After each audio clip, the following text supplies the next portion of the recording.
Hey everybody, welcome back to the DANCNG SOBR podcast, and I want to advise you to please mark your calendars for January 25th. January 25th, we will be celebrating our 100th episode live and in person at La Plaza de Cultura y Artes with some special guests that are not yet announced. So please mark your calendars, January 25th. This is the first time I announce it, so look out for that. Let's give a big shout out to Espacio 1839 for allowing us to do the podcast inside here in their little shop. It's the holidays, so please come in here and shop some stuff for your family and friends. They have anything that you need. Espacio1839.com or in person at 1839 East 1st Street in Boyle Heights. Don't forget to like and to subscribe and keep up with us.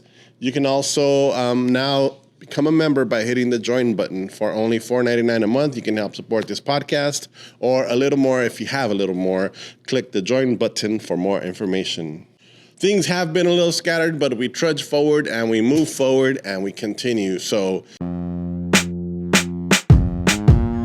hey everybody, welcome back to the DANCNG SOBR podcast. And this week we have straight out of Baldwin Parque, el señor Wenceslao Quiroz, muralist, painter. What else you want to call yourself? Artist? Beatbox? I say, visual artist. Visual artist, just in general. Dad. Oh, yeah. That's good. Yeah, we've known each other for a while now, and I actually shot your wedding, which turned out to be the last wedding I ever shot. And I remember when I told your wife and yourself, you guys were both there, and I said, you know what, this is going to be the last wedding I ever shoot. Your wife was like, oh, I'm sorry. I was like, no, like, it was actually enjoyable. I had fun, and I shot it, but and I loved the turnout, too. I hope you guys did, too. I was happy with what we got, but I just felt like weddings were not, like, the vibe for me, you know? And I was like, weddings is a whole different world, and that was the last wedding that I shot. So I shot yours, I shot Ray Ricky Rivera from East LA Sabor Factory, right on, and the quinceañera. So those are the only three, like, things that I shot that were like that. That's great. Yeah. Well, you left on Heike? Yeah. I think that's what it was. Yeah. The best wedding of all. That's it. That's all you needed. That's it. That's awesome, dude. But I haven't seen you a lot since, besides Instagram and keeping up with what you've been doing and stuff. And I know that you're with Spark now, right? Yes. Yeah.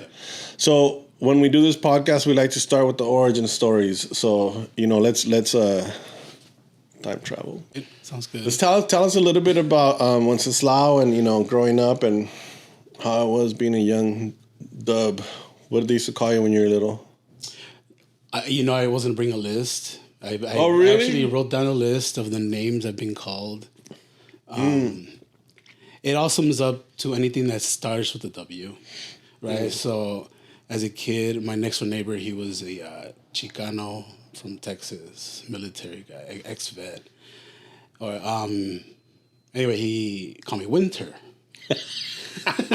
Winter. He knew it wasn't winter. Yeah. He could read. He just said, like, it's not worth it. It's winter. Yeah. And I'm just kind of like a quick synopsis of Winchos was another one. Oh, shit. Going to high school. What's up, Winchels? I like that a lot. That one was. I like that one too. I actually enjoyed that one because that came from a substitute teacher. Yeah, again, one that just saw my name, saw Wenceslao, but was too lazy to try to pronounce it. And he's like, Winchels. Yeah. I mean, I knew it was me. So this is my fault because I knew he was going to call my name. I saw him struggling, so I'm like, I'm going to help him out. Yeah. I'm just going to say, yeah, it's me. But he decided to finish with Winchels. So technically, I replied to Winchels, and so all my friends around me were just like, that's it, you're Winchels. And it's a simple name if you break it down into three pieces. Yeah. But when you first look at it, and the spelling of it is what throws you off. It's daunting. Yeah. It's not a one-syllable name. Yeah. Wenceslao. That's why I brought it out to one syllable. Wens. Yeah, it's dope. Yeah. I got lazy too. So where were you born? I was born in Mexicali. Okay. I was born in Mexicali. I'm a member of five members. Border town baby. Yeah, border town baby, exactly. So we when I was 4 years old, that was when my parents brought us over. So it was like What year were you born? 82. Oh, okay. Yeah. So I that was like Reagan administration. Yeah. They said, well, The height of the cocaine crack. yeah, that was the best. We need some more people to consume it. Yeah. Bring Wenceslao family. So we came in and we're like, we need a place to stay. Anyway, no, I'm kidding. My dad brought us over, and it was kind of like I just found out actually how it went about. Oh, okay. And I thought it was interesting, and I think I should share it because I think it's all right. So I don't want to paint my dad like a terrible person because he's not. He's like the sweetest man in the world. And, but it's kind of like a novela, okay? So when we were babies, pretty much, he was working as a cop in Mexicali. Once again, that's one of the things I don't want to. Yeah, anyway, so working as a cop in Mexicali, and the amnesty kicked in. He applied, or someone in the family applied, and we got residency. And my dad, when he came over to do his paperwork, he found someone. He ran into someone that was looking for employees for union jobs. And my dad said, well, how much do you guys pay? And he saw the pay. He's like, oh, you know what? This is it. This is it. I want to do this. So he got a job like pretty quick. He ended up staying at my grandma's house right here in LA. So we were still over there. So he'd go over on weekends and visit us for a couple of, for a little bit. And then one day he's like, I want to show you guys LA. I want to show you how LA is so awesome. Let's pack up and let's go for a weekend. And we're like, cool, let's do this. So, we pack up our stuff, and my mom does at least. And so we're like, great, let's go to Hollywood. Let's check out this shithole. And it ended up being that, right? Because especially when my dad played it up, he's like, oh, it looks so amazing. And when we got to Hollywood, it was like, no, shit's burned down. Dumpsters on fire, gangs are crazy. Yeah. And so we're like, all right, I mean, this is nuts, but okay, we dig it. And then he's like, I want to show you this other place over here. And he rolls up and we pull up. He's like, come on, check it out. We go over. It's like, all right, what's this? That's our new apartment. Oh, shit. I'm like, what do you mean our new apartment? And that's my mom's question. He said, well, I got us a place. What do you mean you got us a place? So you ain't going back. We ain't going back.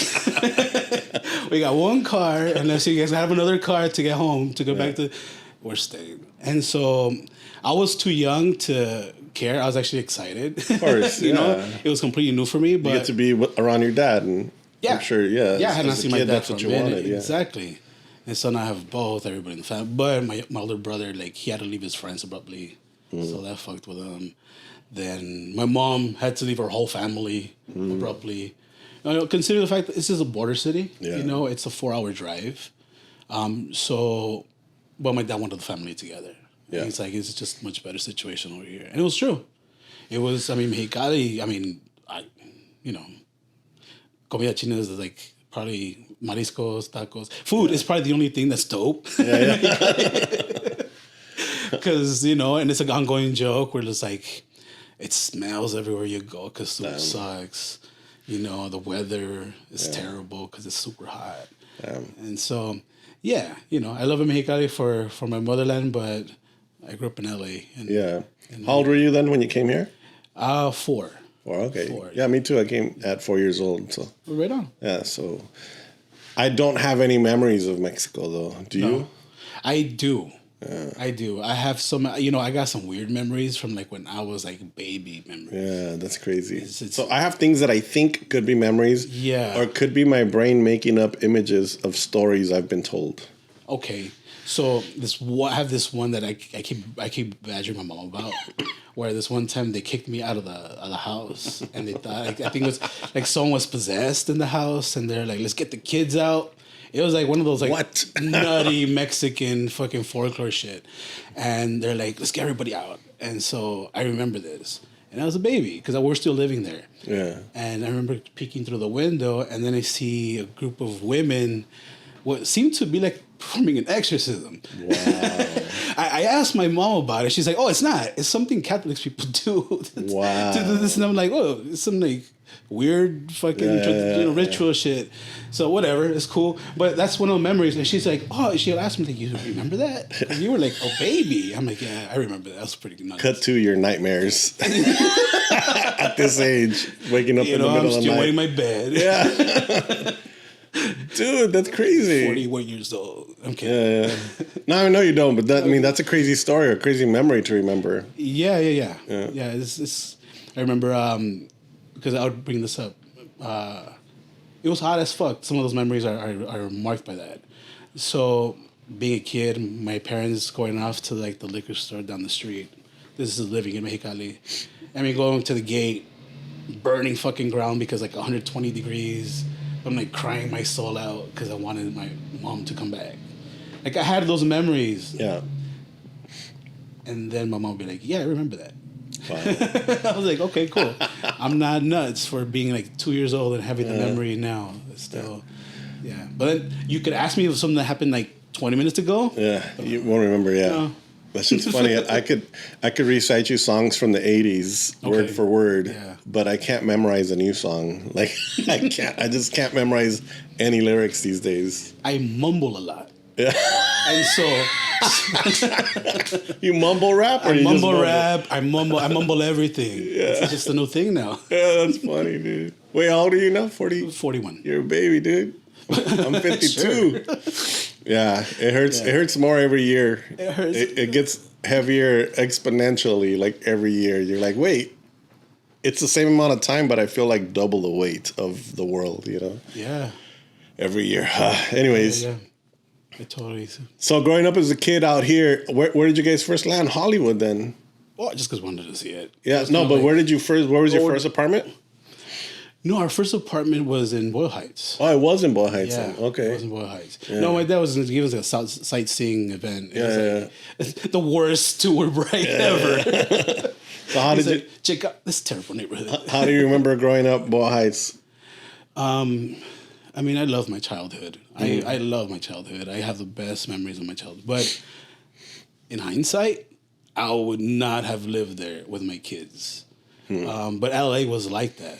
I think being a kid in the 80s was a lot of fun for me. Yeah. So I was already a teenager in the 80s. And there was a lot of freedom for kids back then. Like, we just roamed the streets, you know, as much as we wanted to. Like, for us, it was like, if you got home, salte pa fuera. They didn't want you in the house. Like, your parents literally would, like, shove you out the door because... still don't want them in the house. We had a small house, and we had a lot of people living there. So our parents were always like, salte pa fuera. You know, ve a buscar hormigas was a famous line. It was a famous line, like, you know. So we did spend a lot of time in the streets then. It was different. But so you were still really young in the 80s. The 90s was when it was fucked up. And if you're in Boyle Heights in the 90s, there was a lot of gang violence. Yeah. Shooting. I from one block to the next. Yeah. Just like crazy shooting. Yeah, from one block to the next. That's how it was. Exactly, yeah. I lived in a block that was the only block that didn't have a gang. At least in that area. But the block next to us was designated to this one gang, and this other one over here on this other side was a rival gang. Yeah. But we're right in the middle. So they would shoot from block to block, and we're right in the middle, right? So our apartment building would have bullet holes in it because these guys can never shoot. And we never understood why. Like, you've shot enough. That's crazy, dude. You have bullet holes in your house. Yeah. I remember, I was a teenage dad. So, my daughter was born in the 90s, and I was holding my daughter on my lap. And, like, just across the street, like, we're just hanging out on the porch, and there's people shooting. And, you know, we're outside. If you get a stray bullet, dude, you know, it's like you just never knew. And in the middle of the night, too, there'd be gunshots, and you're just like, fuck. It's scary. It was pretty scary, yeah. But there was one time that there was just, like, candles. I counted like the candles around my block of people that had been shot, and there was 4. Like during like the same month, there had been 4 murders like all around my block. It was just intense time. But yeah, so that was a crazy time growing up for you. I'm sure if you were in the middle of all that. Yeah, I wish I was in the candle business.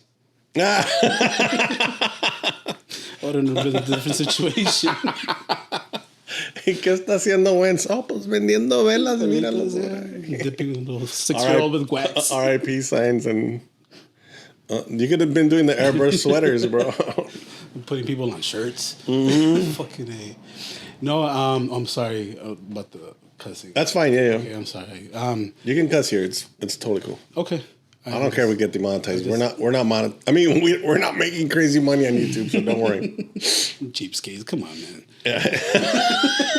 You're getting a free show. Yeah. Yeah, no, it was fun. I grew up pretty quickly because I saw the struggle in my family. Right? So my dad has already brought us over, and my mom's already a homemaker, so that's the only income bringing into the house. It's a family of 5, and now we're living in LA, right? So like my dad has this crazy work ethic, and I was blessed with that same work ethic, and he would grind like crazy hours in this construction, right? So I see him coming like just torn apart. His boots torn apart, his like pants, like all the leather. And I would just imagine like his skin, right? Like the toll it takes on his like leather boots. He would go through boots like crazy. Yeah. And I'm like, his hands would always like this stones. Hard, yeah. And so I always appreciated that, you know? And so seeing that, I'm like, I don't want to bug him. Like I don't want to bug him for like random shit that I want. Yeah. So I started hustling. You know, I started like straight up like picking up cans. Like I get on a bike and I'll just go on a mission on the early morning and I'll go like Marisco spot or like a menudo spot. You know where the spots. Yeah, I knew the spots. And eventually they knew me, so they would have like a little box just like waiting for me to just come over and just pick it up. And it was like, hey, how's it going? And like eventually at the end of the day, this is a deal. That was like, so at the end of the day, I'd go and reward myself, and which was the reason why I did it in the first place. Is like, then I'll go to like the nearest marisqueria, and it's like little old fucking 7-year-old me with like a huge ass campechana, docena de ostiones, and everybody would be like, "Fuck, man, this kid's like he's eating like a rich dude." And little do you know, like, I mean, I woke up at 5 a.m. to make this money to be able to do this and eat this, and I'm just like enjoying this shit. I'm like, all right, good, all right, I'll go home now. Yeah. It's like midday, right? So I grew up with that, you know, the idea that it's like I don't have to wait for anybody to like bring it to me. I'll just, if I want, I'll just go get it. Yeah. So I, you know, kind of triggered that. So they entrepreneurial mentality. Yeah. They appreciated it. I have a small story of when we were young. We used to jump over the neighbor's house and steal their chayotes and put 4 in a bag and sell them for $1. Nice. So it was like, and then we just go door to door, and it was like a group of us. Would you ever try to sell it to them? No, I don't think so. My neighbors used to do that. All we ever wanted was a bag of chips, and a 2-liter soda. That's what's up. And it was like 5 of us, so you know we'd sell them quick, and then go get the bag of chips and soda, and then just sit and joke for hours. You know. You know who else did that? Some gangsters from my neighborhood. Oh, yeah. They'll steal chayotes? No, they'll steal my parents' car parts and they'll come back and they'll sell it to my dad again. Dude, yeah. Like, well, that was when I was older, yeah. I'd be like, hey, looks like you're missing a fender. Yeah. We happen to have a fender for a 67 Datsun. What? And we're like, oh, how perfect. Happens to be the only Datsun in the neighborhood. Wow.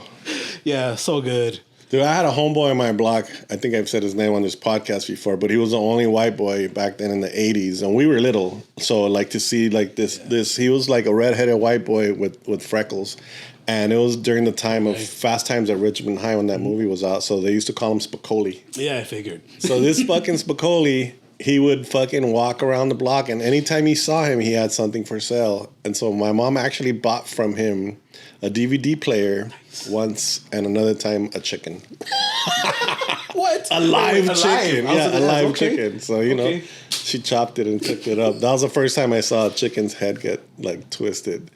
But, yeah, I mean, it was like that, you know? It was like you see in those old 80s movies. Like, there was the neighborhood, you know, thief that would He's a neighborhood thief. Yeah, he would he's just hustling his own fucking shit. hustle all the time. And he was super nice, cool to everybody. Hide your shit. He's trying to get his money. Yeah, just hide your shit and don't let him know which window you keep open because he'll come into your house easily. Yeah.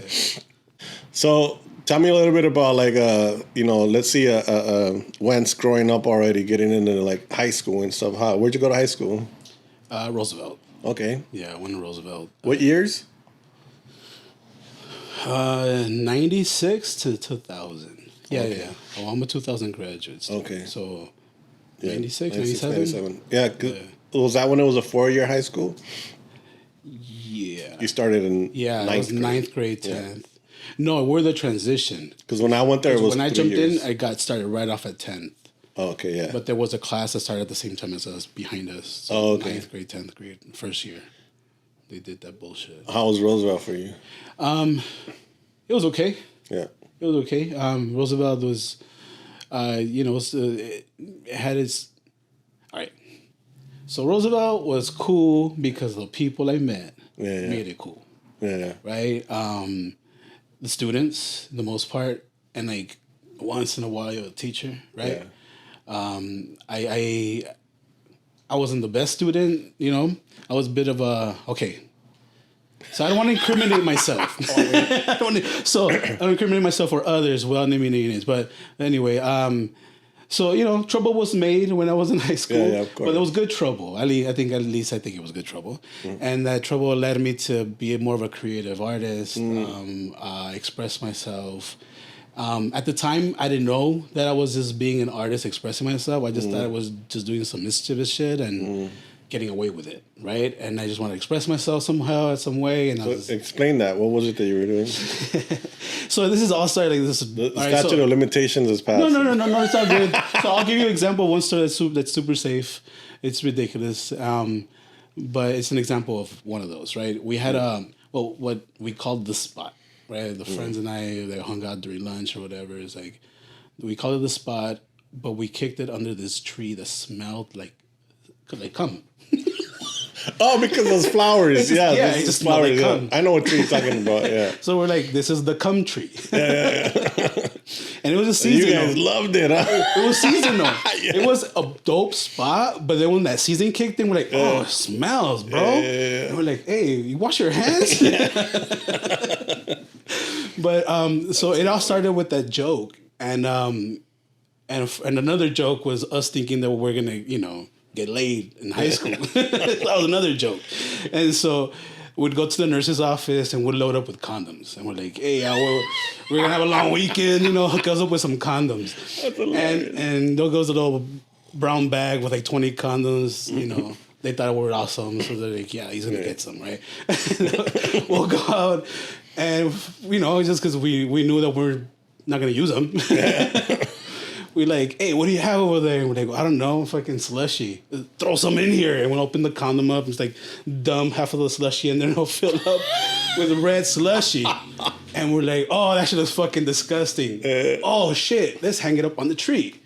And this really agile friend of ours, he would climb up the tree and he'd be like, and then we'd be like, well, I'll just look at it for like 5 minutes. The bell ring. We're like, all right, cool. Well, we'll see you later, and we just leave. We're just, hey, we're proud of it. Following day, we're like, oh shit, it's still there. And by the way, it's leaking. Oh shit! So maybe it's good that we didn't use this shit. But then we started doing it daily since we had so many condoms, right? Oh shit! So it became really gross. Where we just like put like food in it, and by the end of like the second month, it was just a whole bunch of condoms with rotting away with like crap on it. Yeah. That was my first art installation. Yeah, that's crazy when you think about it. Yeah, you think about that shit. I mean, I was being on my mom and shit, but in reality, I mean, that's what it is. Yeah. If someone would have like saw it and saw me doing it and knew about the art world, be like, hey, you know what? We could do some really ridiculous shit, and they'll probably pay you for it. Yeah. I would have probably made that banana with duct tape on the wall, I've seen more outlandish shit. Yeah, at shows. Yeah, so that's why I figured it falls under the criteria. But that's what I'm saying. Like, that's one of the stories was like mamadas that kind of turned into like me being expressive. I was into graffiti art, right? Yeah. So I was into graph, and vandalism was like it was a joy. Yeah, I enjoyed it so much. Yeah. That's where the self-taught came in. Okay. Yeah. So high school that's what was cool about it, right? Like everybody I knew was a tagger. Yeah. They were not good. They just knew everybody was a tagger.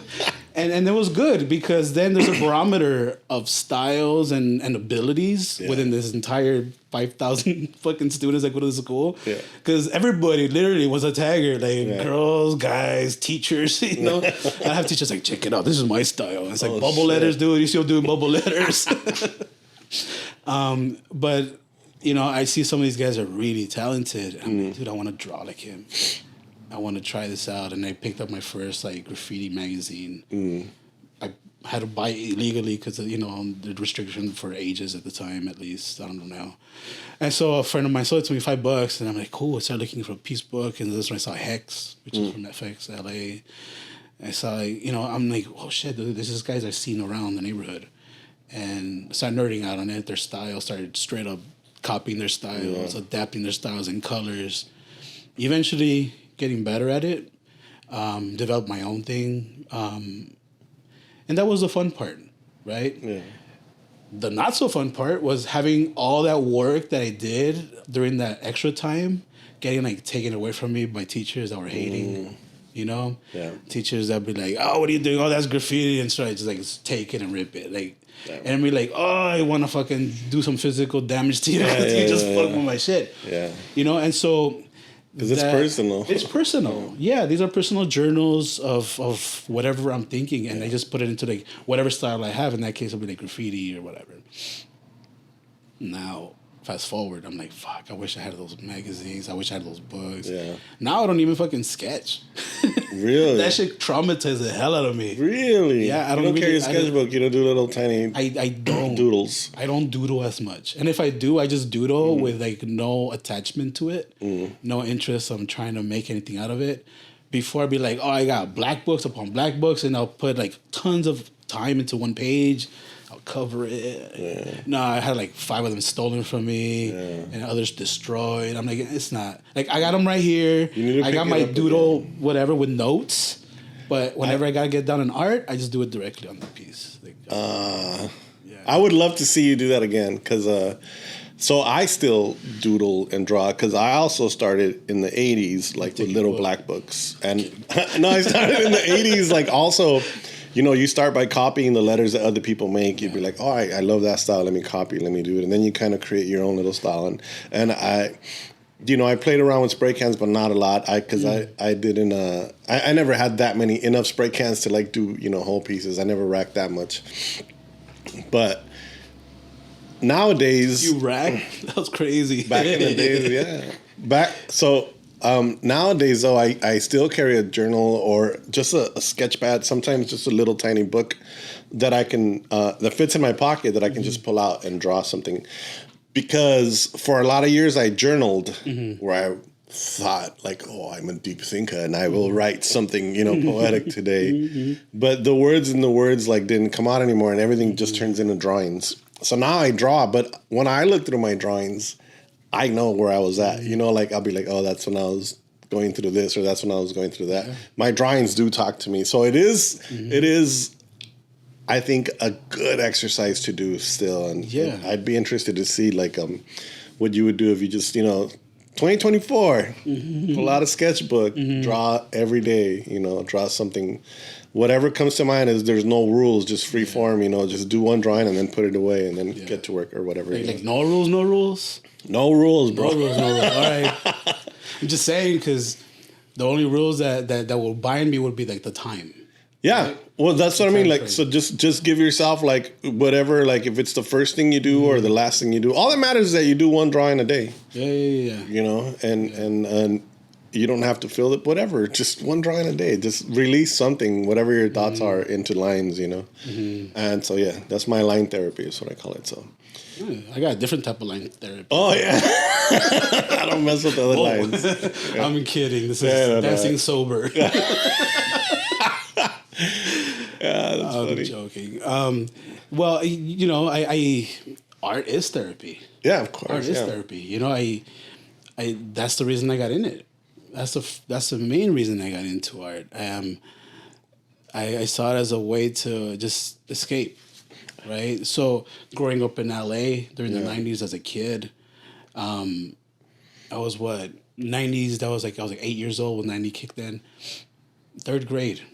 That's when I was like, a lot of life-changing events were happening at the time. The Rodney King beating went down. 92. 92 was like, you know, so it was like in class and we're reading about this stuff. And those teachers are like, hey man, like, this is what's going on. What do you guys think? And I'm like, well, this is not fair. Yeah. This is not good or whatever. You know, like basic thoughts that kids would put together. And then teachers would be like, all right, well, what else do you want to do about it? It made you socially aware at a young age. Yeah, socially aware. And she gave us, we had teachers that would really empower us, right? And so at that early time, like all those crazy events happening, it just kind of like it just molded us differently. And so it was fun being able to be a kid for a little bit and then eventually just jump into like, all right, this is reality. But in reality, I mean, growing up in LA was crazy. Yeah. Just in general. Like I said, there's gangs everywhere. Friends of mine, you know, were killed by gangs. Yeah. A lot of other friends joined those gangs. You know, we were super lucky that we had parents that were on top of that shit. And we had a whole community that was on top of us, right? So Doña whatever down the street, because I don't want to name people, would rat me out when she see me doing some shit out by the train tracks. Yeah. And she'll be driving by, and I'm over here thinking no one's seeing me, and the devil's driving behind me. And by the time I got home, your mom knew, my dad knew, everybody knew. We didn't have cell phones, but they knew quick.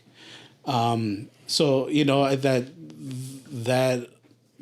you know, it's a blessing to have so many people that cared. Yeah. Because eventually that's what it was. They cared. But other than that, I mean, I worked at a young age at a liquor store on Olympic and Prado. I don't know if you're familiar with that area, but there used to be a cow on the rooftop. And how did your like graffiti turn into like something that you thought you could do as an art, like as a living? Well, as a kid, I started drawing. Yeah.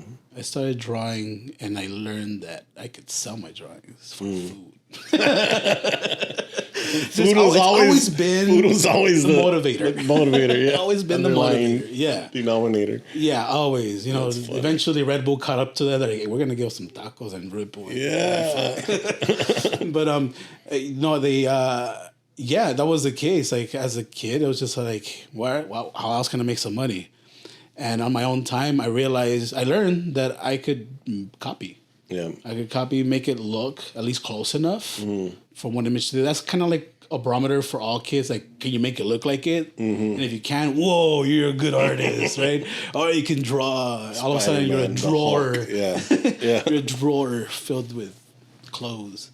And so I capitalized out of it.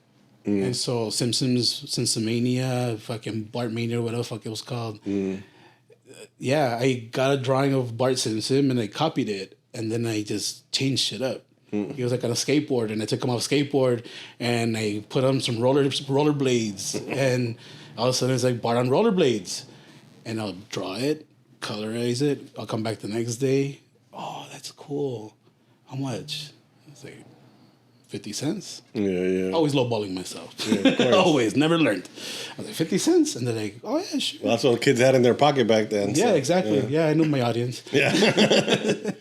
These poor kids, you know, getting free lunch and shit. Yeah. Meanwhile, I'm taking whatever they have in their pockets. And I'm like, here, cool, you want it? Take it.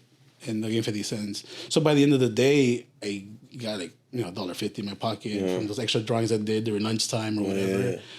And my little fat ass is out there eating nachos outside, enjoying my shit. Everybody's like, damn, this motherfucker is balling all the time. No, I just bad at saving money. Yeah.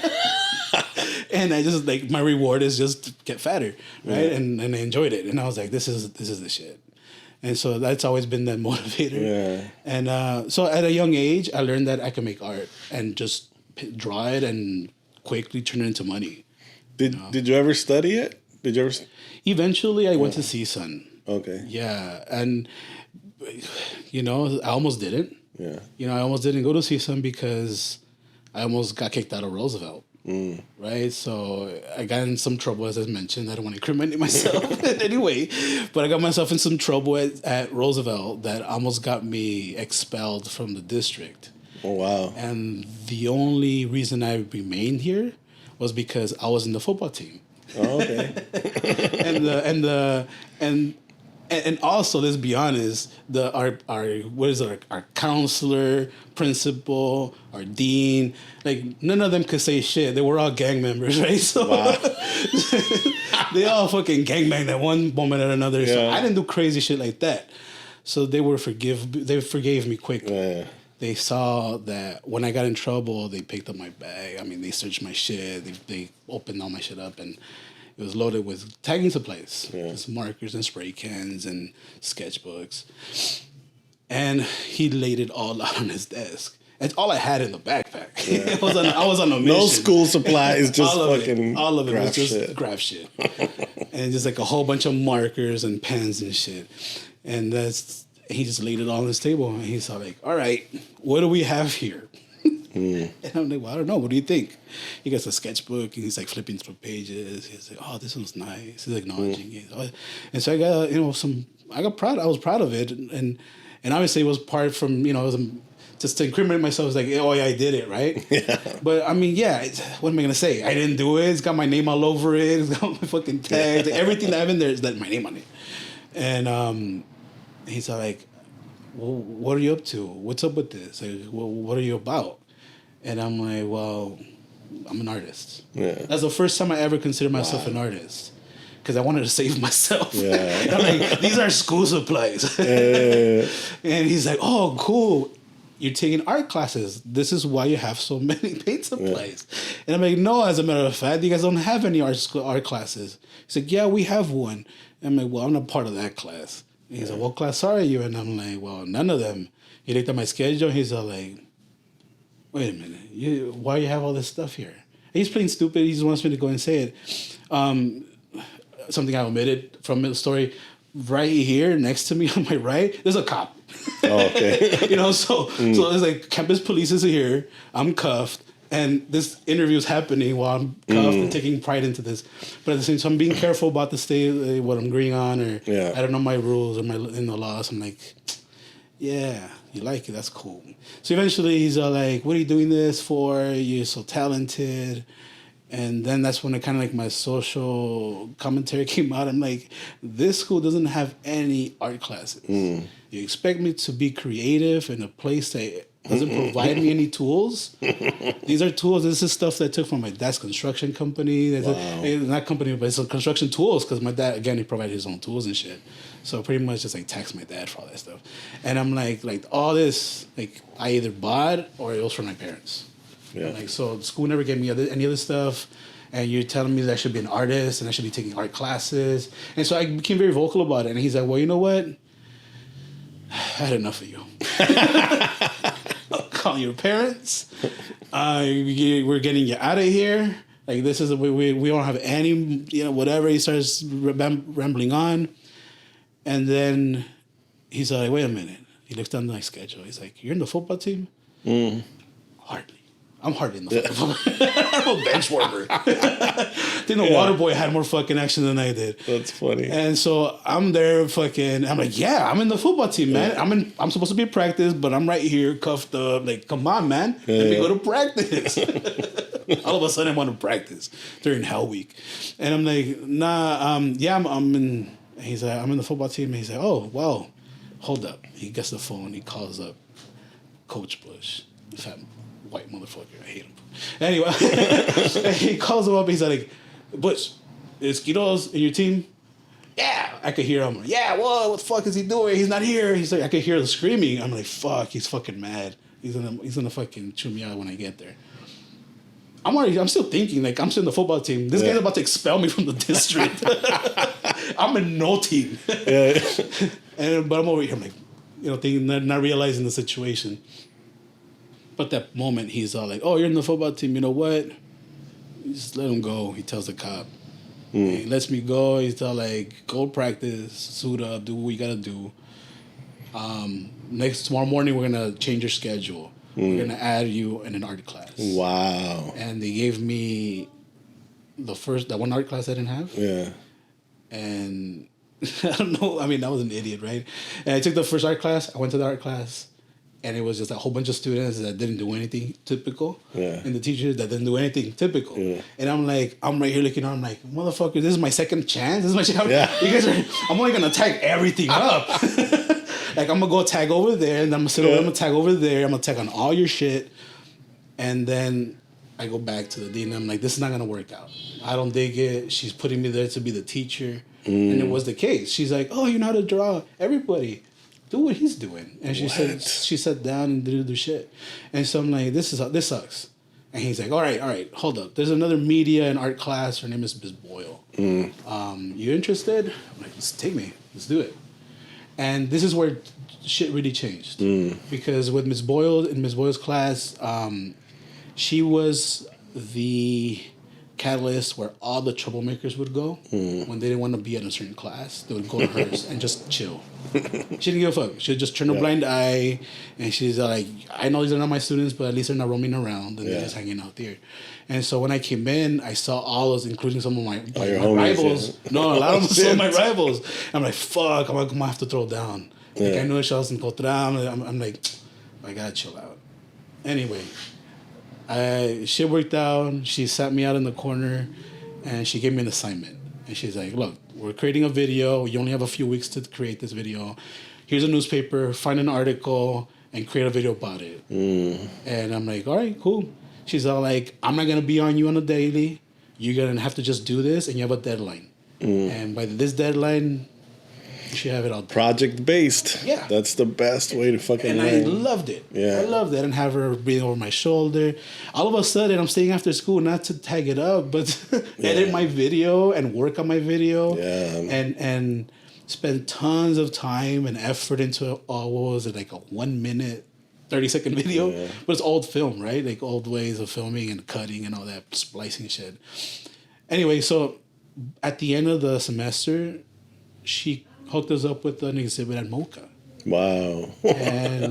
and it was like, wait, what? She's like, yeah, well, there's going to be an exhibit of Barbara Kruger. She's a close friend of mine. Wow. Like, wait, you know Barbara Kruger? I mean, I'm in high school, I'm a tagger. I already knew who Barbara Kruger was because of Rage Against the Machine. You know, she created the T-shirt, well, at least the image of a skull, like singing onto a mic. Okay.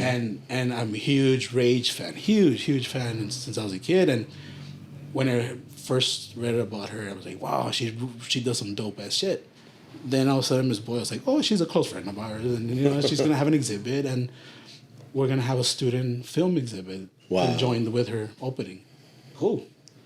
So we get invited, those groups that finish their videos, and we displayed it at the MoCA Theater, and it was dude, culture shock, right? I've never seen so many white faces.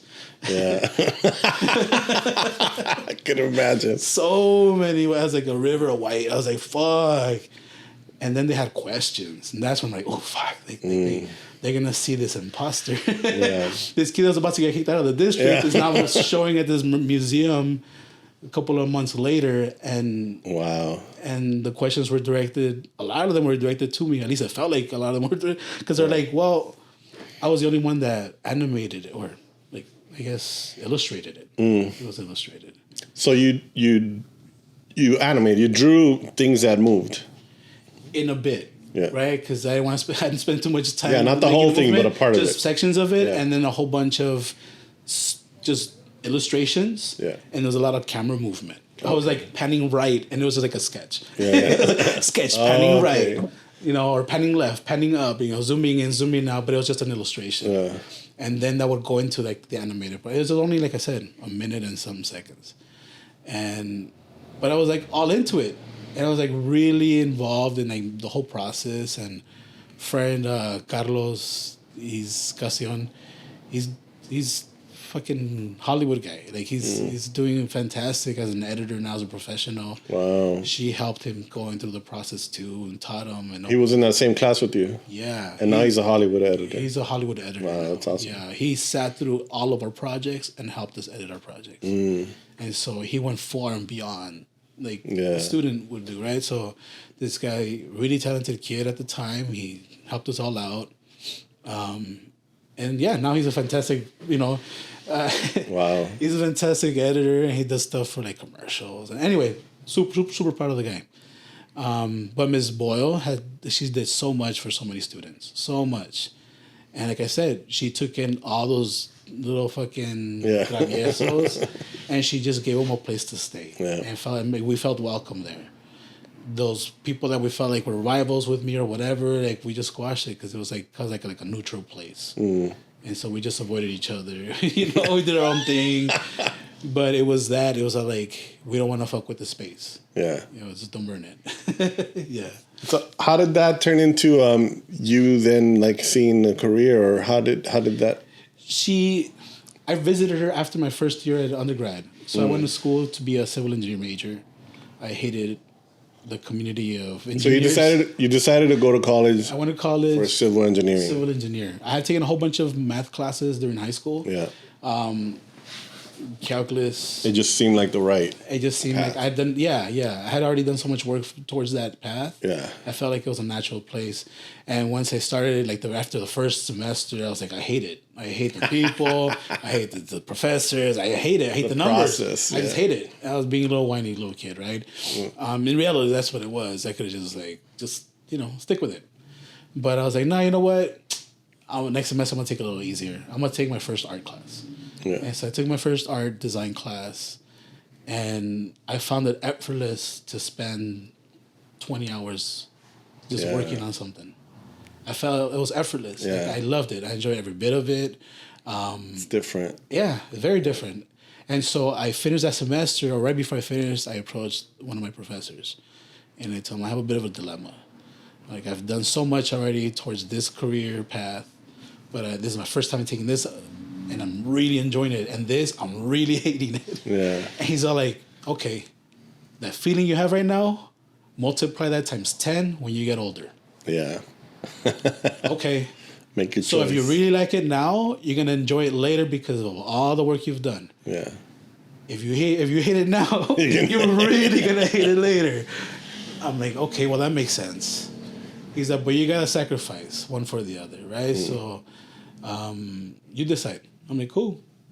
And so that's, I went back to Miss Boyle, which was my first, mentor. And I'm like, I was doing this. I decided to go this route. And she's like, oh, wonderful. You want to be an artist? You've always been an artist. Yeah. You should just be an artist. And I'm like, yeah, but I don't, I see so much good shit out there. I don't think I could get to that point. And she's like, no. What do you want to do? And what interests you? I'm like, well, a mural's being painted outside Roosevelt. I'm like, I really dig murals. Like, these guys are kicking ass in this amazing mural outside of Roosevelt. And I'm loving it. And she's like, let me go introduce you to these guys. They're not there. Fuck. Okay.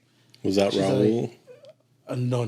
That's someone else. Okay. I never met the guy. That was a group of artists. Anahuac, Mexica. It's a group of artists. I never met them individually. But then she brought up Pablo Teo. I'm like, oh, I love Pablo Teo. Yeah. I love his work. I mean, I grew up in the neighborhood, so I saw his work all the time. And she's like, well, that's a personal friend of mine. I'm like, you just know everybody. You know everyone. And so she's like, let me introduce you to the guy. And he's working on a project, Salazar Park. That's awesome, dude. So go over. He's not there. But I know that he's going to be there. So go back, and it's like, show my portfolio. Super proud of myself. He looks at it. He said, well, you have anything else that's not graffiti? And I'm like, well, no, but I pay. I've done this before. He's like, well, you're showing me it's all graffiti. It's like a black book, right? Yeah. And so heart's broken. I'm like, fuck, he hates it. And he's like, no. And he's like, I already have a team of people like helping me out in this project. I was like, fuck, dude. So I headed back until between my legs back to school. And I'm like, now I'm just like, I'm gonna learn how to paint. Yeah. Now I need to learn how to paint because I really want to paint with Paul. I really want to paint with the streetscapers. Yeah. Like, to not sound corny, but that's of course. that's You had it already. I had it all locked in my mind. That's what I wanted to do. Just paint like them or figure them out. Like how is it the complexity of layering colors and all that. And so I studied the hell out of it. I asked all these questions to random painters. No one really knows. People think they know, right? So they're like, oh, you got to do this, you got to do... No. So now that I know, I'm like, these people that had no clue. But anyway, fast forward 4 years later. Again, at this point, I'm just a painter. I'm commuting with a friend of mine, Radel, and this one morning, Radel was like, hey, bro, later today, you're going to have to roll home by yourself because I have to go to work. I'm like, oh, shit, look at you. You got a job? I never knew you had the ability to work. I was just clowning on the guy. And he's like, yeah, I'm going to be working with this really cool artist. I'm like, dope. Who? And he's all like, you might know him, Paul Boteo. You're like, get the fuck out of here, bro. Get out of here. You're putting him. No, he's like, no, dude, I'm not kidding. I met him through a friend and so I'm gonna help him like restore this mural. And I'm like, oh shit, dude, put in a good word for me. I've been wanting to work with him for a long time. He probably doesn't remember me. You're hoping you forgot your name by then, yeah. I gave him my story. He's like, nah, he's no clue. He has no fucking clue who this is. So 2 weeks later, celebrating my dad's birthday in my Dodger Stadium. We're like, woo, displacement. Displacers. The displacers, and we're jumping on a one of those jumpers, like celebrating gentrification. Yeah. And it's his birthday, right? So I was looking pretty nice, my Sunday best. Then I get a call from my friend, and he's like, hey, you have any time? We're fixing a mural. You should come over. I was like, I looked around, I gave my dad a hug, a kiss. I'm like, all right, Dad, happy birthday. I have to go. And he's like, where you going? And I told him, I'll go fix a mural. Oh, it's about murals? Go. Yeah. He knew what it meant to you, Yeah. And so whatever I was wearing, I went straight to Cesar Chavez mural at the Payless Shoe Store. Damn. And it was all tagged up. Yeah. And he's all like, there's some suits there, get some masks, some goggles, and put all your shit. I put on my goggle, picture montage, right? Like, dun, dun, dun, and fucking got the goggles on. I'm like, fuck yeah, this is it. This is it. I've been practicing for this moment the whole time, put on my mask. Then I'm putting the jacket and like fucking, fuck, I can't get my arms in this fucking jacket. And Paul's like, wow, what if we couldn't? Oh, we'll cut the back so you can put your arms in there. And I'm like, oh, shit. It ended up being a clusterfuck. And I'm like, all right, never mind. Yeah, fuck the jacket. Shirt. Yeah. Fuck this shirt. Fuck everything else. I just don't want to breathe it in. Yeah. And I just got like the toothbrush and started taking off the graffiti off the wall. And it was a full circle. Yeah. It was like me started as a graffiti writer to me passionately just wanting to be a painter. Yeah. And not but learning from the masters. And like, this was my chance. Now I get to fix a mural that I see every day of my life. I've seen it. Now I get to fix it. And I'm like, all right, cool. Finished. And Paul's like, all right, man, you did a good job. Are you available this weekend? Yeah. Oh, shit. What do you... Yeah, of course. I didn't check my schedule. I mean, who's got anything going on in their 20s? Yeah. And I'm like, yeah, of course I'm available. And he's like, okay, well, we're going to be fixing another mural that's down in Lincoln Heights. But that's a lot more work. But we're gonna need some painting skills. Do you know how to paint? I'm like, yes, I do. Yes, I do. And now I came with my new portfolio, with new artwork, and this stuff like student work, right? Yeah. But like again, I put all my effort into student work to make that into a portfolio. And so I'm like, I brought in my photorealism, my trembloid, and he's like, oh wow, you can really like do something. Good. And I'm like, oh fuck yeah, he likes it this time. Yeah. And I reminded him later. I'm like, hey, I showed you my portfolio. You didn't like it. And he's like, yeah, because I'm not into graffiti. Fuck that shit. And I'm like, cool. Well, now I get to work with him. And that was my first like hands-on paintbrush. Wow, dude. And that was a streetscaper mural. That's dope. So that was like the beginning of what it is now. Yeah. Wow. How old were you at that time? I don't know. Early 20s. Yeah. Early 20s, because I was still an undergrad. And, and then you started hustling like your own stuff, like your own wares. I mean, through Instagram and everything, right? Yeah, MySpace days. When was it? I mean, the time that I started noticing you. Well, no, I think this was after. But I mean, one of your biggest like blow up moments, I guess, was when you did the truck with the watercolors, right? Yeah, the watercolor series. Do you think that, or do you have another image that you think is more? I think significant in your career. I think when that was the one that really hit off. Yeah, the first one that really hit off, and I found it relieving because it didn't take that much work. Everything else that I had spent so much time and effort into creating, and it was like, oh well, people like it, but not as much reception from it. And then this one, it's just a series of trucks that I started painting with watercolor. And it was all because I just didn't want to get off bed. I was just being a lazy ass, and I just want to I'm gonna sketch on paper and just watercolor it. And in one of the dips into the ink, I came back and the water was already super dirty. Yeah. And so it was like inky. And so I brought it out, it just right in the fucking painting. I'm like, fuck. I tried cleaning it and it ruined it. And I'm like, well, let's see what I could do with it. And so I came back and I added real ink on it. And then I'm like, okay, I'm gonna blow on it. Like, okay, that's interesting. Yeah. At this point, I didn't give a fuck for the drawing because I'm like, it's ruined, right? Now I'm just gonna experiment with the splash. Yeah. And then I started experimenting with the splash, with the intensities of the gradients of color and layering them. And then that kicked in and I'm like, oh, wow, okay, people like it. Wow. Okay. That's a crazy story, dude. I had no idea about that. Because, I mean, there was something about that drawing that just felt like genuine, I guess. Mm-hmm. You know what I mean? And it wasn't at that point, it wasn't what nobody else was kind of doing that, Mm-hmm. And then so there was something about it, because even I still remember to this day when I spotted it and just kind of was taken by it too, right? So it's interesting to hear that it was from a mistake. And, I remember it reminds me of my 6th grade teacher who taught us a little bit of art, and she was teaching us to paint bamboos in the Japanese style.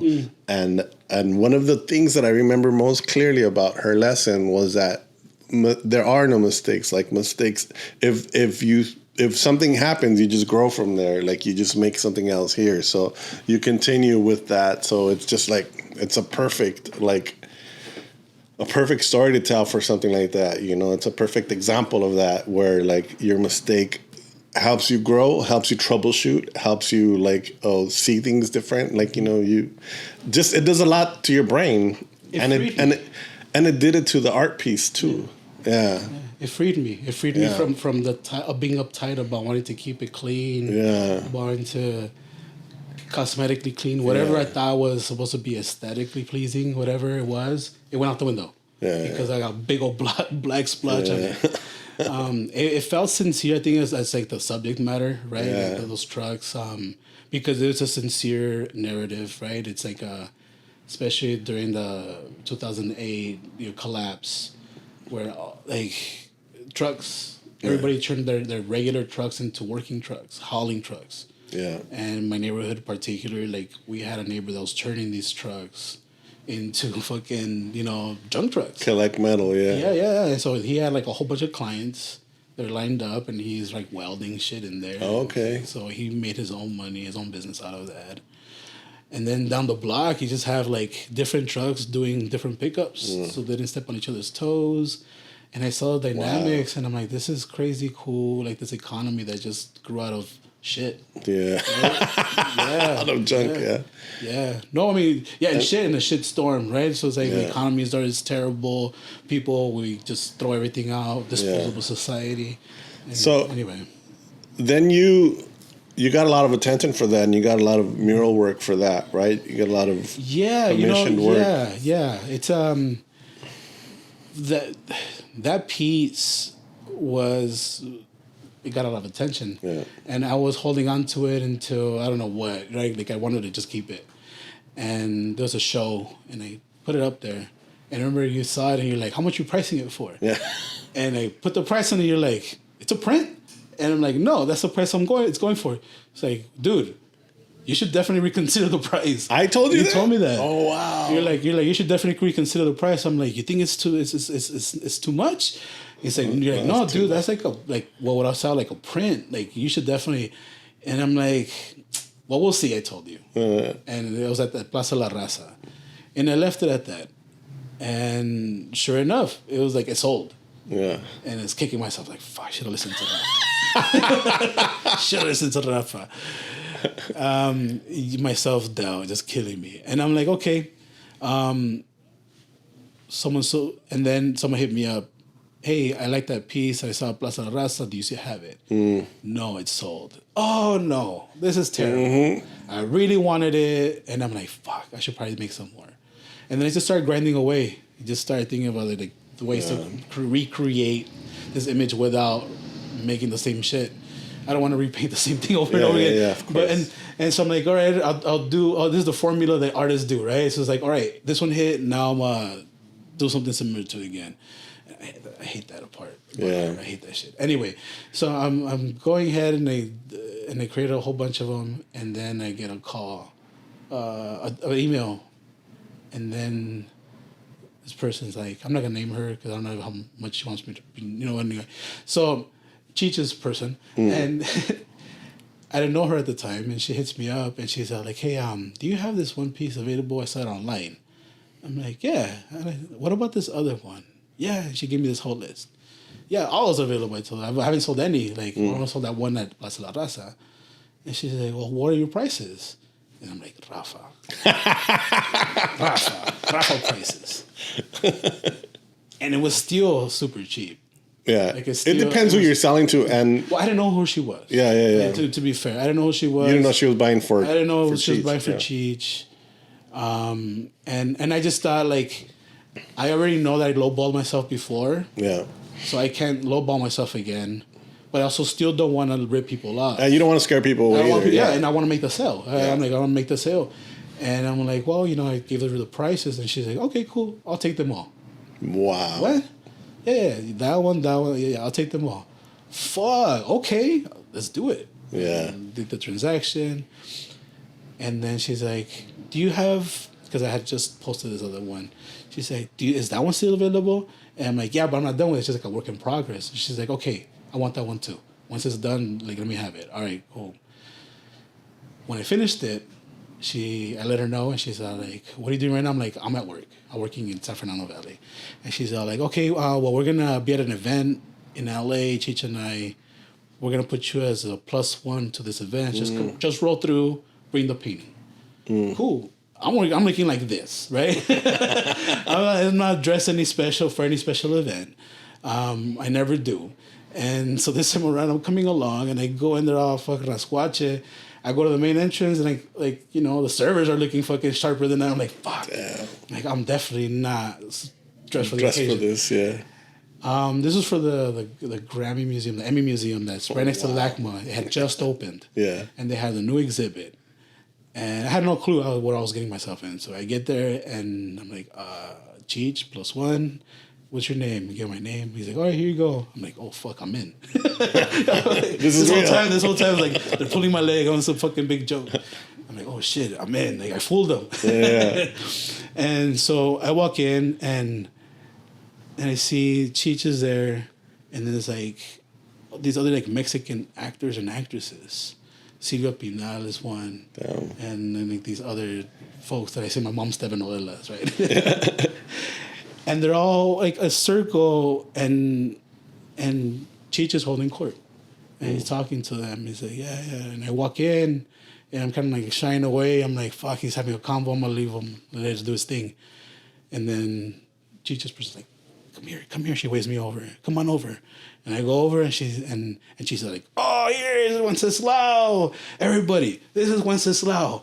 And then he starts playing me up, and I'm like, fuck, what am I getting myself into? Yeah. What am I going to say now? I don't know these folks. I don't know how to say, I don't know how to be in the circle. I feel like such an imposter. Yeah. And I'm like, I felt like I just crawled through the back entrance and no one noticed.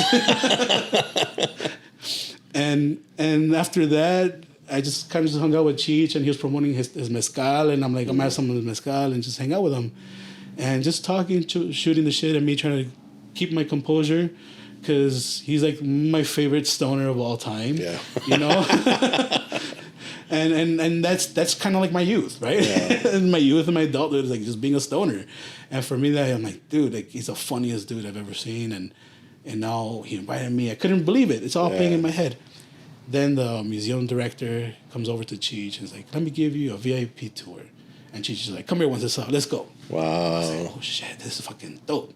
So we got so the museum director walks us. She's like, come on in, let me give you a personal tour. And as soon as we step into the building, Cheech just introduces me. He's like, whatever her name is, this is Wenceslao. He's an amazing artist. He plays me up again. He's like, he's got the whole speech ready. And he's like, Wenceslao, he's da da da da. And she's like, oh, wonderful. And she's really nice and courteous. Shakes my hand. Oh, wonderful. So she's working. She's on the clock. Yeah, of course. And so she's like, all right, well, let's move on. And she walks and maybe 2 or 3 steps, no exaggeration. And then she stops her. She's like, wait. She's like, huh? What happened? She looks back. She's like, I forgot to introduce you to Wenceslao. Wenceslao, he's such an amazing artist. He's done this, the same thing he told her the first time. He told her again, and she kind of like looked at him like, yeah, like you just introduced us. And I think she started to worry for him at this point, right?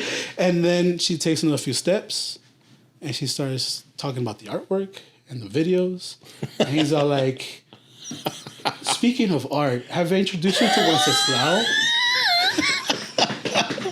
And he does trolling. The whole line, straight face. At this moment, I'm thinking she's like, this guy's got dementia. Like he's straight up just introducing me again and he gives her the whole spiel again. And at this, I get it. Like I saw it coming. I'm like, oh, she's fucking with us. This is great. And I play along, and so did she. She reached out again, and she shook my hand again. This time, I chuckled a little bit. And we walk a little bit more. And to just keep the whole story short, he did it 7 times. Wow. And every time he did it, poor lady, man, she turned around, she's like, good to meet you. She played along. She didn't want to question him at all. She did not want to piss off Cheech. And Cheech was having a hell of a day. At this point, I was cracking up, Cheech, and we're just laughing. And we're like, this is hilarious. And she, because she was on the clock, she's just like, that's cute. She probably still remembers your name to this day. She probably hates me. Well, we're definitely getting down to the end. So if there is anything that we haven't talked about that you would like to talk about, what would that be? I'd like to talk about Palestine. I'd like to talk about Palestine. Okay. Considering the times, I mean, it's been 75 years plus counting of the Palestinian oppression and the occupation. And the reason I bring it up is not because it's the topic of the day, but I feel that it's part of my duty as a person to say something, and I'm not taking this time to use your platform. No, it's fine. This is your platform. Appreciate that. It plays into my career, right? I was invited by Fellowship of Reconciliation back in 2012. To join a delegation of artists to work and paint in the Middle East. Wow. And so for a span of a month, we stayed at residential homes throughout the West Bank. Wow. And we painted murals at different locations, including refugee camps, schools that were rebuilt by the local community after the IOF knocked them down. What year was this? 2012. Okay. Yeah. So when I was invited originally, I was like, all right, this is it. Yeah. World's going to end 2012. Yeah. I'm going to die in Palestine. I'm going to go and visit baby Jesus. Yeah. And I'm mature right there for the end of times. Wow. And so when I went, I was like all preparing. I'm like, all right, that's it. This is it. This is over. I'm done. Everything's done. It's over. It's 2012. Yeah. Goddamn Mayans got it all wrong. No, I'm kidding. No, I was invited because of the community work I do here, and they're like, hey, it'd be great if you would do it for other kids out there, and I didn't think about it twice. Yeah. A friend of mine, Josue, he knew someone from that circle. They approached him. He told them about what we were doing as muralists, and they're like, well, have him call me. Called them up, and it was Rabbi Lynn Gottlieb.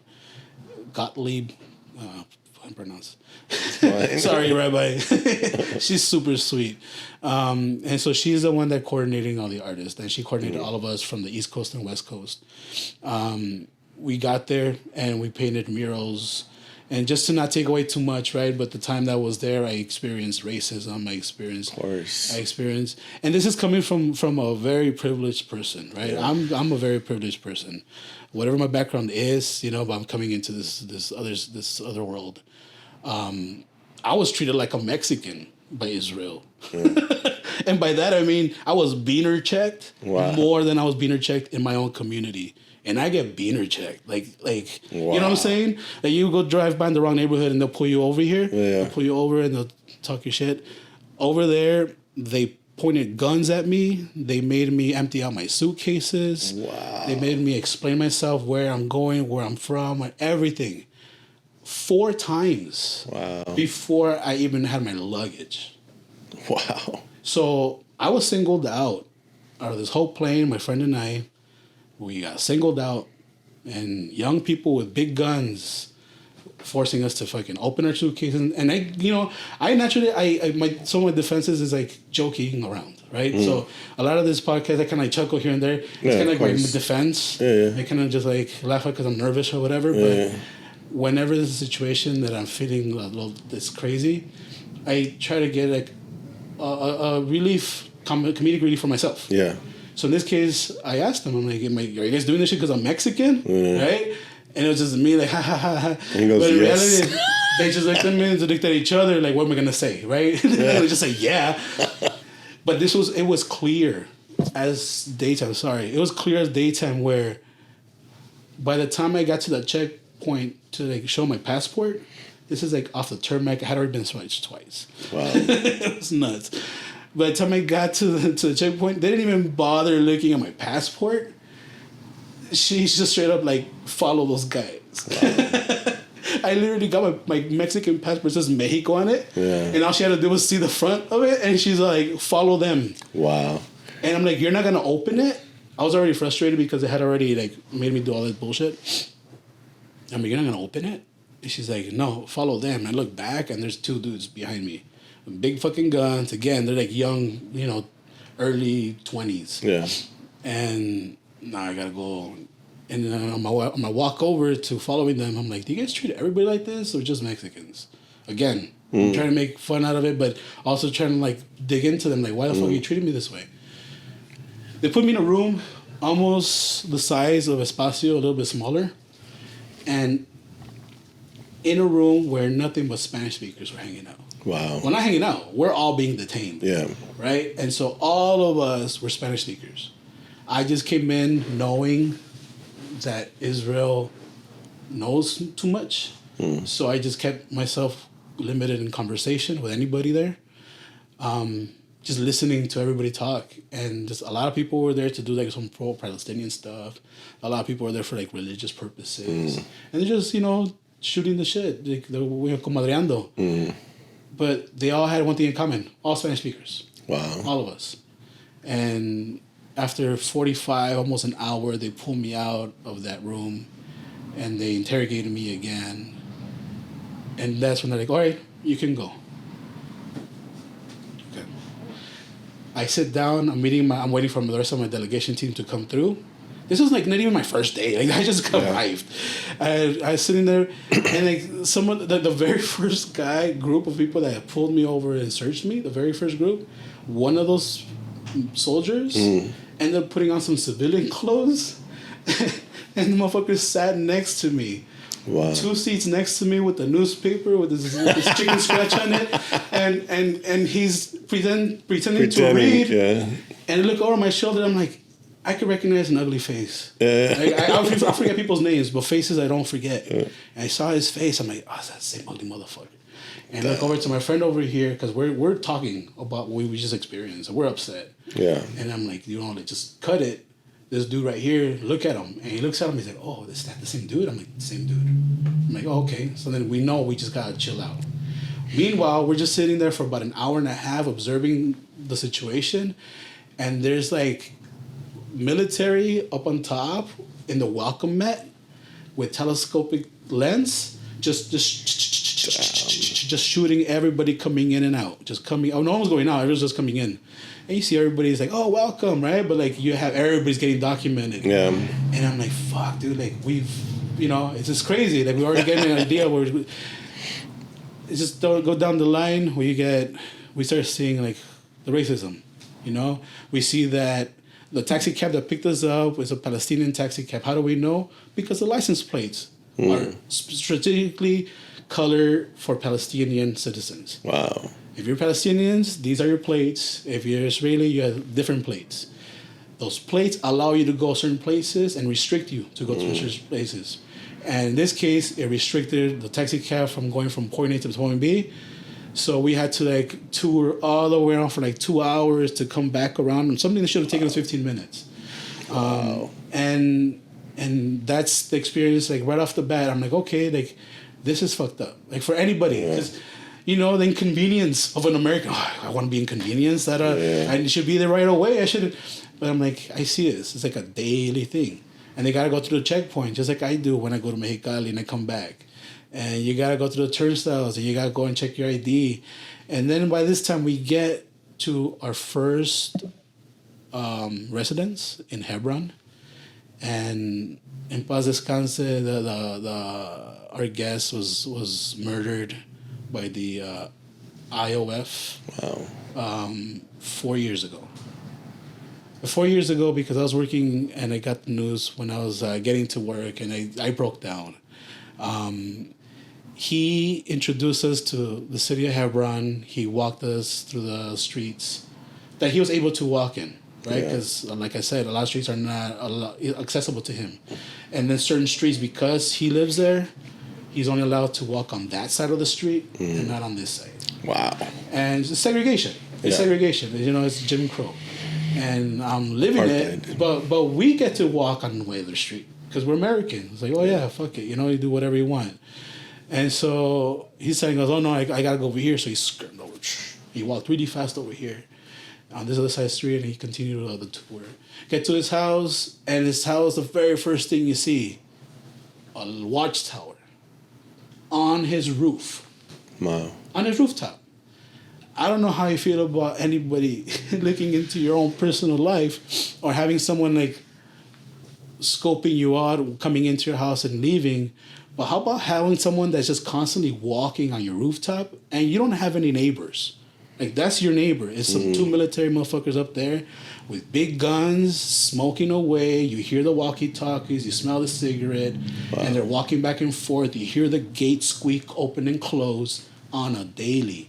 And so we walk up the hill, and we're being watched. There's cameras that were installed in the house, full of barbed wire. And then we have to enter through the back side of the house. I thought it was peculiar, because why the fuck do we have to scale all these rocks to get into the house? We see that our guest, and he's an older man, and he's struggling. I'm like, why don't we just continue the street where we're walking? Yeah. It didn't hit me until we got there. He explained it. He's like, well, from this point forward, it was my front yard, but settlements were built. Wow. And now all of this belongs to the settlers. And so the settlement that was or is, or was because he's no longer here with us, was in front of his property, was a triple-decker trailer park. Wow.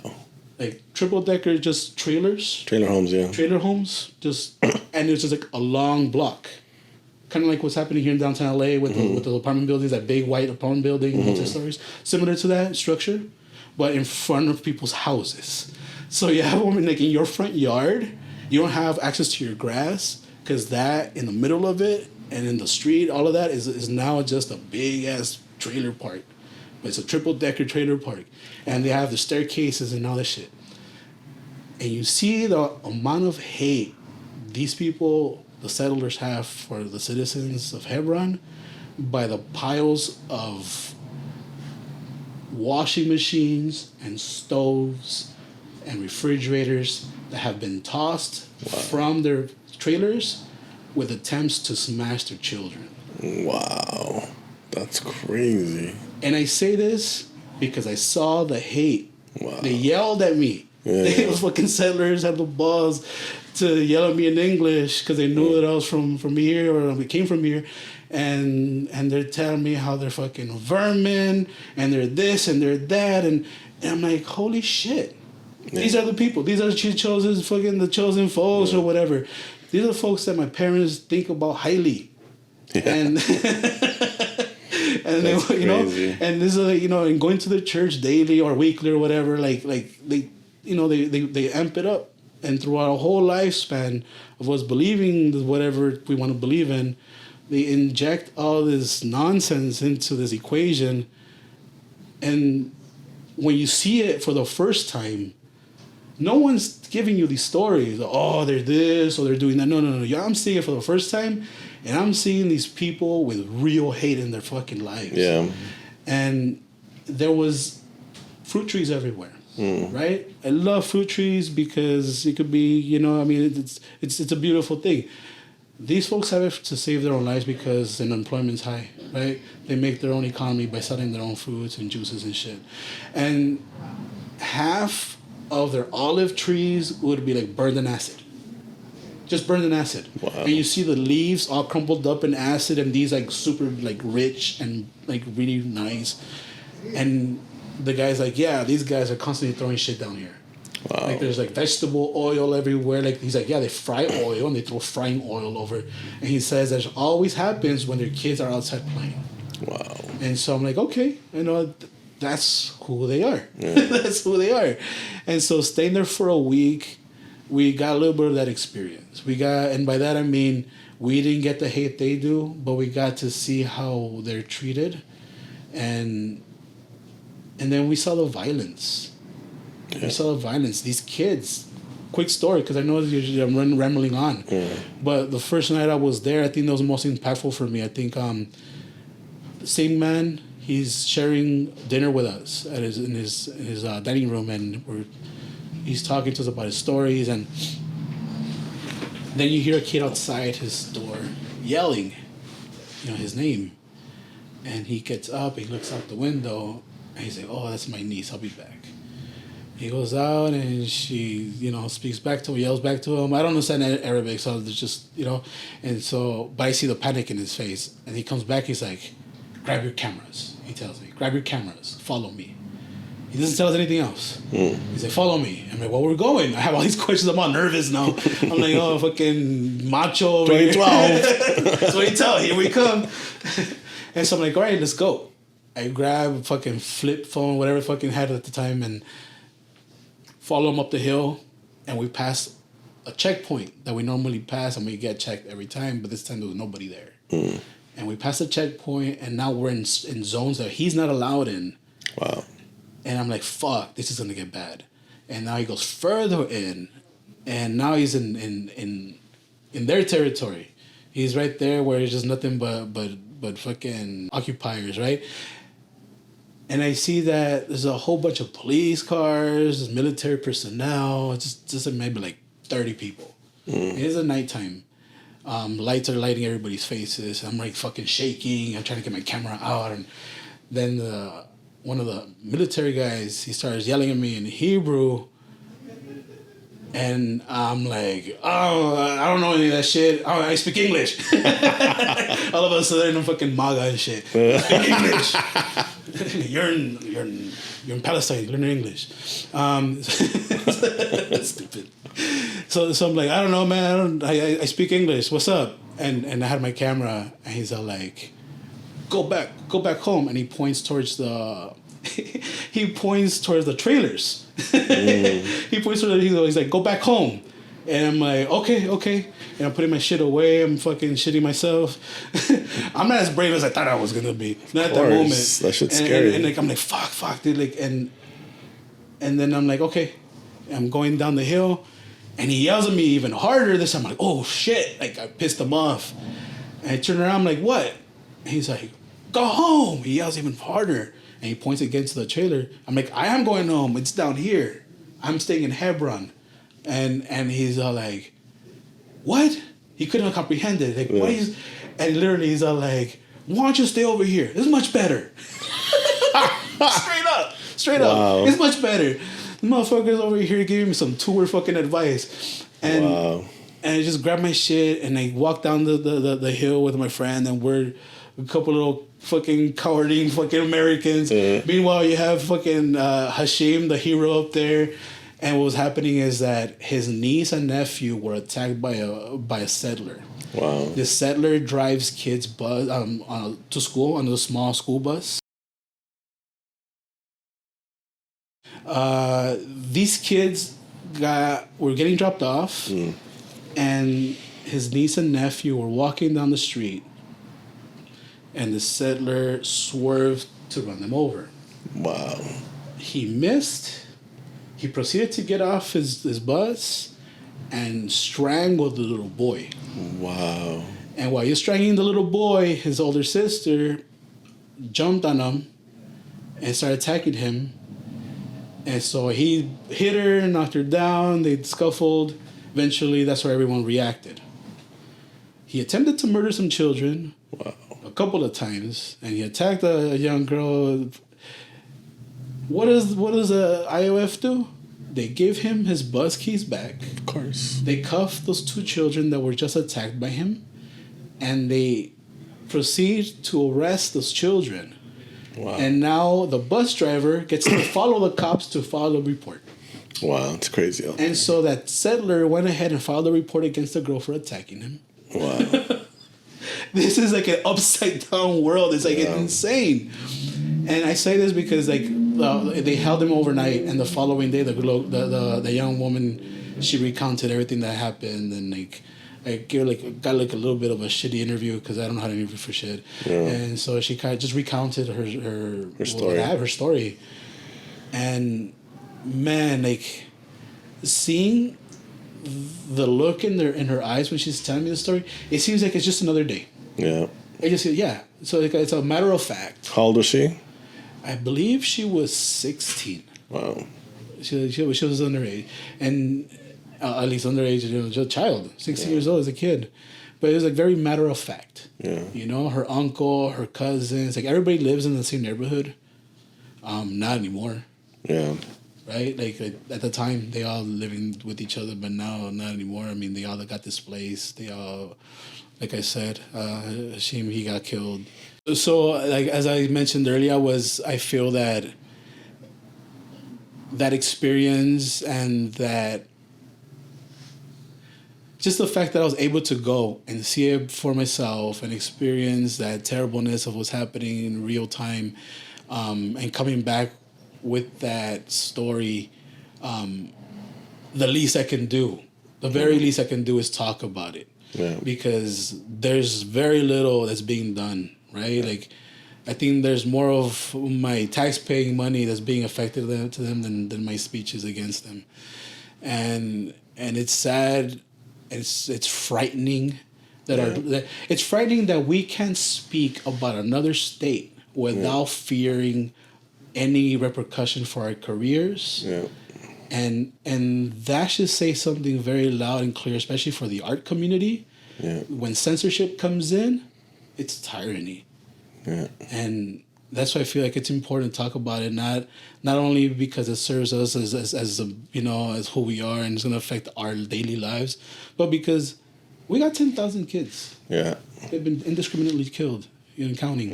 Yeah. And these people don't see them as humans. But I appreciate you. Thank you so much for this time. Dude, it's crazy. I don't mean to bum out this. No, it's okay. I mean, we're ended on a note like that, but it's a heartfelt note, and thank you for sharing and being free with your thoughts. We do end here all the time, though, with one question that we ask everybody, and the question is very simple. It's also a vague question, so feel free to answer in any way that you want. I only ask that you try to answer in one sentence. So if if a being from another planet or a spirit presented itself in front of you, and that being was able to look at you and understand your entire life, the way you grew up, everything you've been through, all of your, teenage troubled years, and all of the struggles that you've had now, and all these experiences that you just shared with us, they're able to see everything in your life, and they put it all together, and they just look at you and they say, Wenceslao Quiroz, how do you do it? What would you say? By the grace of God. By the grace of God. And there it is. Thank you very much. We appreciate your time and your stories. And we'll see you guys next week.